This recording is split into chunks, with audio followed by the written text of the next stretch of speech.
Hello everyone and welcome to our special Christmas tarot reading. I'm thrilled to have you join me today as we dive into a captivating spread inspired by the delightful Kippi's quest. I highly recommend you checking out his work for more incredible insights. I've learned so much from him. He is so entertaining, and I've taken part of this spread, our Christmas tree part, from his ideas, so thank you for that.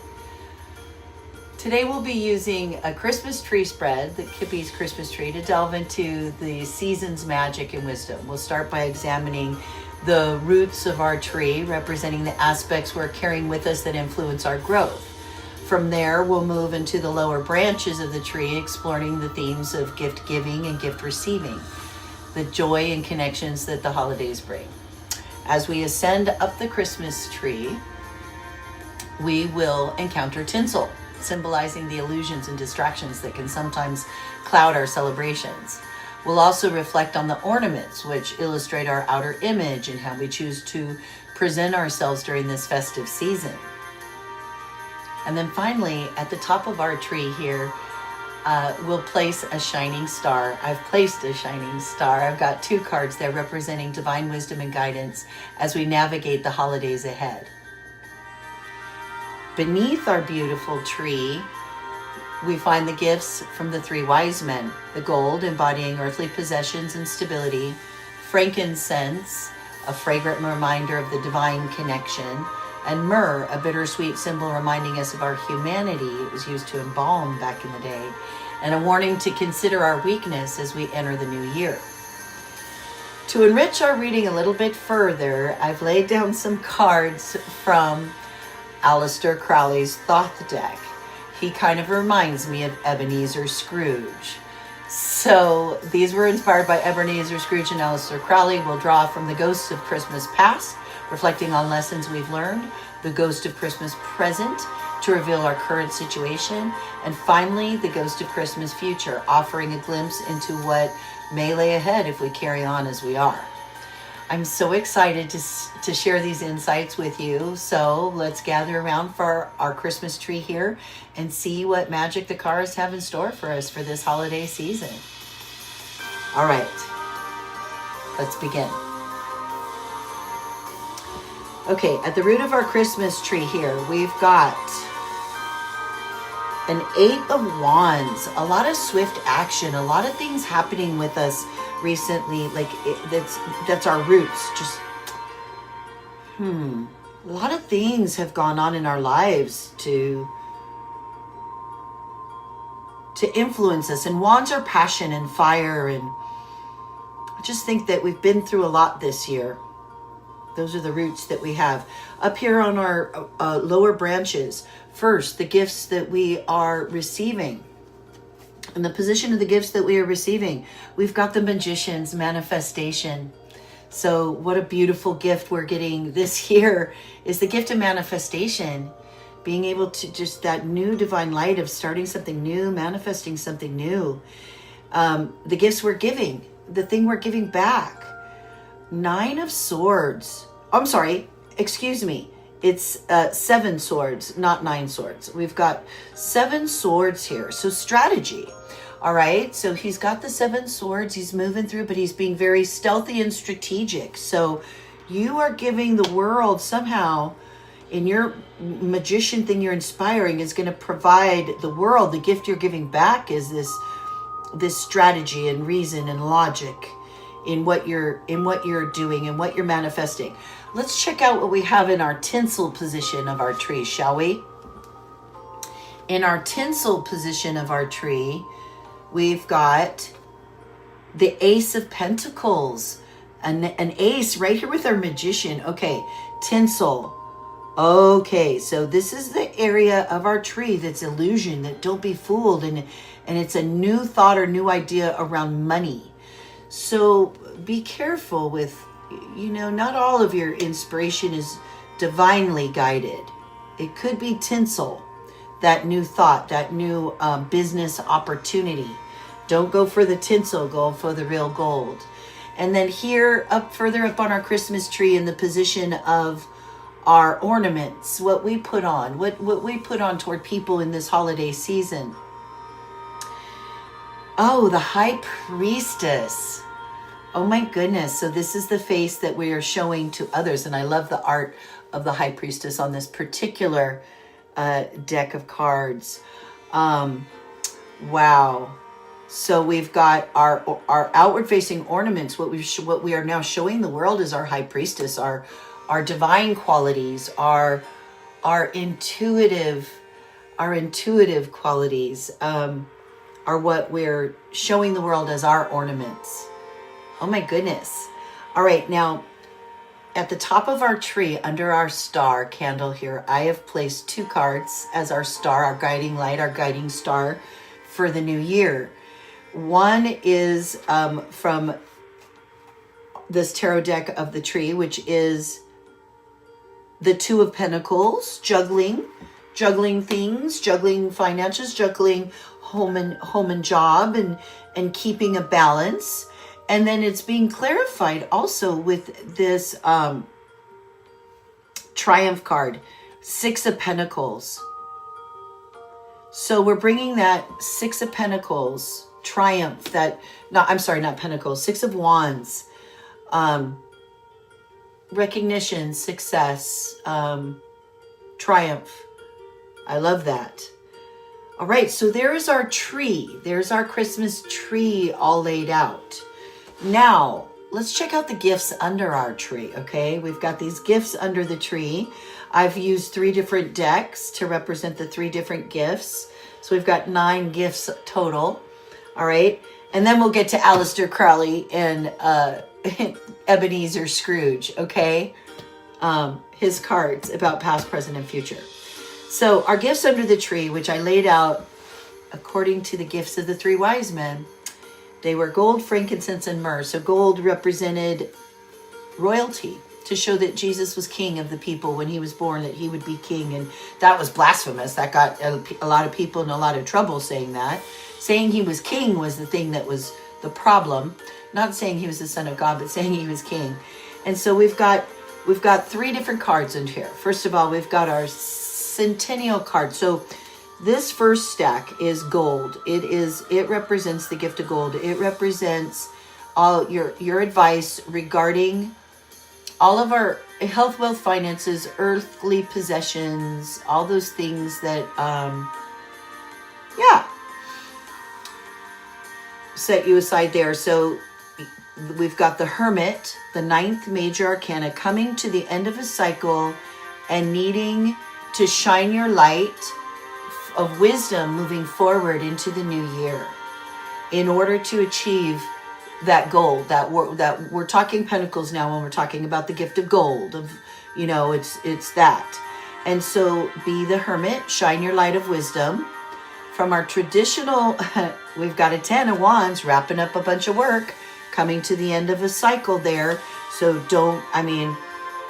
put your nose to the grindstone. You've got it. You're strong. After that 9 of Wands, you're strong, and you're going off to build your new castle now. So keep that up. And then our final card is from our, it's not a tarot card. It's actually an oracle card. I brought out some oracle cards, and these are our Celtic oracle cards. So the final oracle card that we have for our gift of gold is the Falcon, which was the messenger of the kings. He brought messages. Let's see. I will, find my cheater glasses, and we'll see exactly what that oracle has to say for us. Okay, Falcon. Plant ally is the elder. Season is winter, the Celtic festival. It represents Yule, winter solstice. The key words: focused, visionary, elevated. Those born in the sign of the Falcon have a strong ability to focus, clarify, and follow through with their intentions. Falcon folk hear a higher calling and rise above trivial troubles to see the big picture. From this perspective, their legendary sharp vision hones in on their prey. The Falcon born know what they want and how to get it, but they keep an open mind. If circumstances are not favorable, the Falcon flies on toward the horizon. So there is your advice from your Celtic ancestors regarding our gift of gold, the health, wealth, finances this year working into 2026. Now let's check out our gift of frankincense. Frankincense was a rich, all of these gifts were very expensive, pricey gifts in their day, meant for royalty, but it was a very fragrant thing used for high priests, and it represented divinity, being closer to God. It represents the gift of myrrh, of frankincense represents Jesus's connection or sameness with God. So first, from our Centennial Smith Waite deck, oh, you got a Pixie card. Pixie came right out. You got her lover's card. It's not a tarot card. It's an extra bonus piece of artwork from her.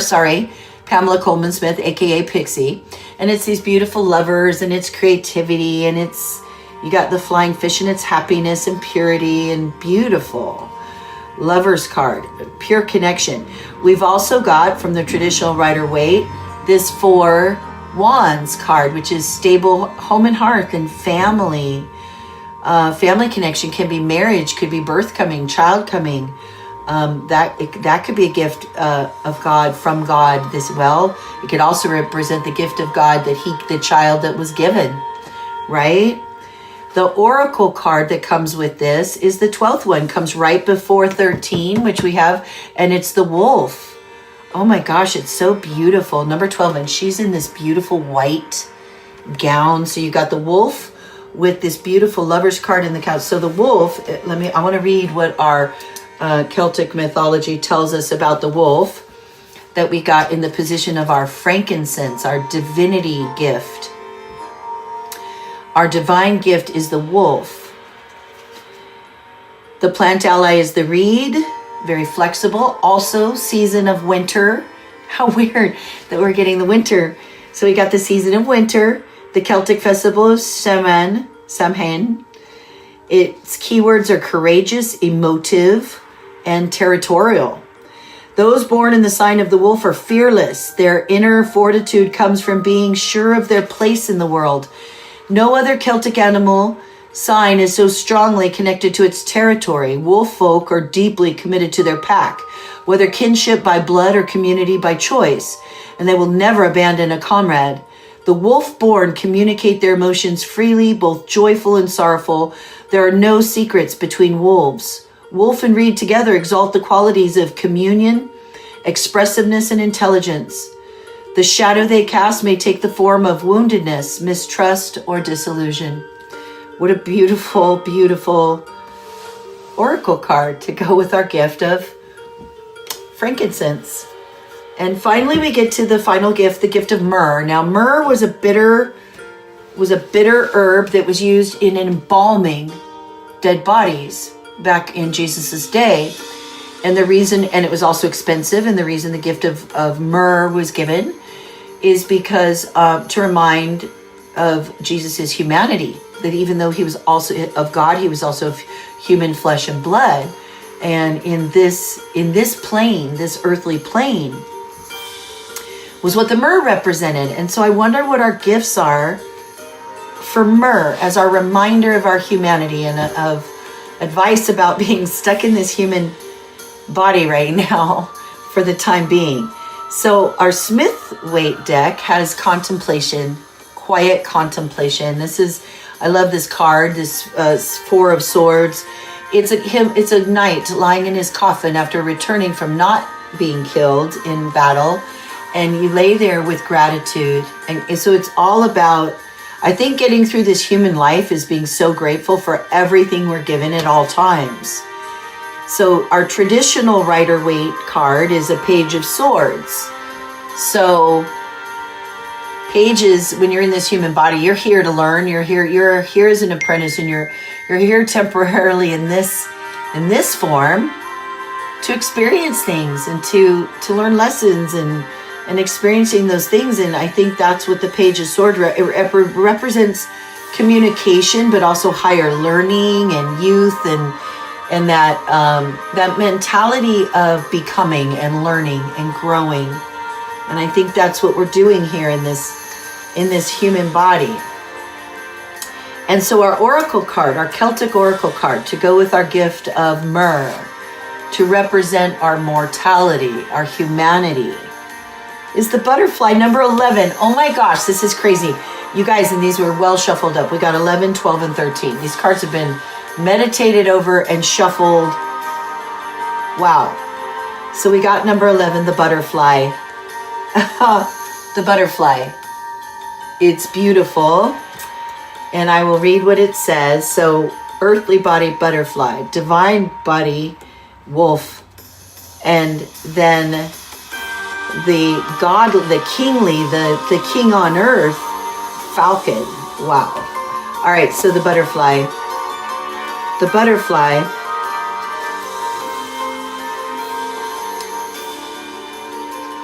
The butterfly. The plant ally is ivy. It is the season of autumn. Okay, right before winter, autumn. We're just stepping out of autumn.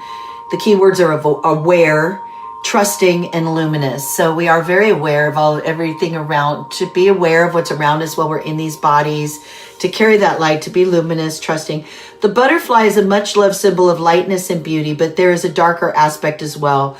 The stages of life that lead to the metamorphosis are painful and violent, and the time of winged loveliness is brief. Like our humanity, like our time in this body. It's a blink of an eye. Those born in the sign of the butterfly are strongly attuned to the precious gift of life and its phases. They accept transitions more easily than other signs. They trust the change. Butterfly folk greet each day with new gratefulness. Butterfly and ivy together exalt the qualities of acceptance, growth, and faith. The shadow they cast may take the form of bitterness, cynicism, or neediness. But we're not going into shadows now. What beautiful gifts. I love our gifts that we got under our tree. All right. Finally, to wrap up this holiday Christmas reading, shall we hear from Ebenezer Scrooge himself, Aleister Crowley and the Thoth deck, with the Ghost of Christmas Past, the Ghost of Christmas Present, and the Ghost of Christmas Future. I make fun of Aleister Crowley, but I don't love what I've read about him. I like the artwork, and it seems though that he was not cool to. There are a lot of people that had trouble with him because they feel he betrayed them, and that he was dishonest, and that his motivations were very self-serving. Like Ebenezer Scrooge's were. He was all about just being self-serving, and that's like the Aleister Crowley. So that's why I picked the Thoth for Ebenezer Scrooge for our Christmas story down here at the bottom. So let's find out what the Thoth has to say about, first of all, the Ghost of Christmas Past. Those things from our past which are still haunting us that we might regret. And we've got a 10 of cups, satiety, being full, being just totally fulfilled. Cups overflowing, so much abundance, satiety, being totally not being able to take any more, being full up is in our position of our Christmas past. So we've been blessed. We've been so blessed. Question then, just like Ebenezer Scrooge was, just like Aleister Crowley was blessed, the question then becomes, do we appreciate that? Do we see it? Do we cherish our blessings? Do we value our blessings, or do we count our losses? Right? When we're looking at the past going forward. So, Christmas present, according to Aleister Crowley and the Thoth, that goes to Christmas present right now. We're looking at this Prince of Swords. Interesting. So princes are like I think they're like the knights, or are they the pages in the Thoth? The Thoth has princes and princesses, kings, queens, princes and princesses. I think are the knights actually, and he's like green. He's green. Could mean. Okay, I might have to pull out our Thoth deck to understand our current situation with this Prince of Swords. It's swift action. It's truth, honesty, communication, swift communication. So I feel like maybe there's a lot of talking, a lot of communicating going on right now around us. Maybe we have to be really careful too, because this could be a really hasty words that we don't mean, or that are hurtful, or something like that happening right now. hasty with our words in the present is what I believe this means.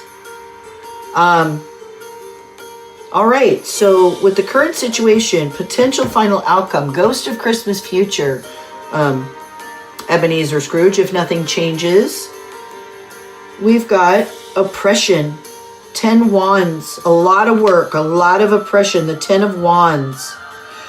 Interesting, you've got in past 10, all this a bounty, 10 cups, satiety, but right now experiencing a Prince of Swords, these cutting words, this truth and stuff that might lead to some oppressions, this 10 of wands and this work and this gosh, I would say that would tell us this year, be very careful with how we choose our words and how we communicate with each other. Be super mindful of that. Interesting spread. All right, well, I'm going to get a picture of this and we're going to get this edited up and post this for Christmas. Thank you for being with me, you guys, this holiday. And I hope you have a blessed holiday, a blessed new year. Make sure to hit the thumbs up if you enjoyed this video, and tap subscribe. And we'll see you in the new year, everyone. Merry Christmas. Happy holidays.